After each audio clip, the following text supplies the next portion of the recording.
National Weather Service in Chicago has issued a special warning for nearshore waters for Windsor Harbor and Lake Harbor. From Windsor Harbor to Lake Harbor out to midweek until 5:15 p.m. 3:10 p.m. Severe thunderstorms were located along the line extending some 28 nautical miles west of Pleasant Prairie to 12 nautical miles west of Kingston, 24 nautical miles north of West southeast and 39.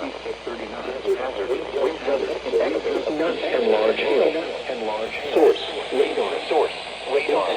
Boats could suffer significant structural damage in high winds and hail. Small craft could capsize in suddenly higher waves. Locations impacted include Memphis Harbor and Waukegan Harbor.